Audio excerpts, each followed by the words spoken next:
কৃষ্ণ। ভগবান শ্রীকৃষ্ণ যদি ওই গাভীর দহনকারী হন তাহলে ওই দুগ্ধটি কি মা?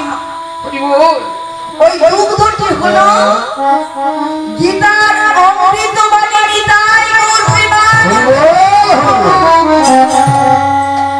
আমি যখন জিজ্ঞাসা করলাম এই গাভীটা কত দুধ দেয়, দাদাকে বলল 20 কিলো। আমি বললাম আচ্ছা দাদা এর দাম কত হবে? বলে 40,000। দেওয়া যাবে? বলে টাকা দিলে কেন না দেওয়া যাবে, টাকা দাও গাভীটা নিয়ে যাও। তার টাকাটা দিলাম।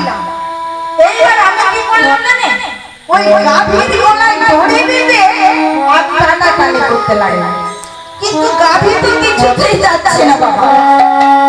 ওই দাদাকে বললাম ও দাদা, বলি আমার গাভীর দরকার নাই, এই গাভীটি তুমি নাও, টাকাটা আমাকে ফেরত দাও। তখন ওই দাদাটা কি বললো জানেন? ওই দাদাকে বললো ওরে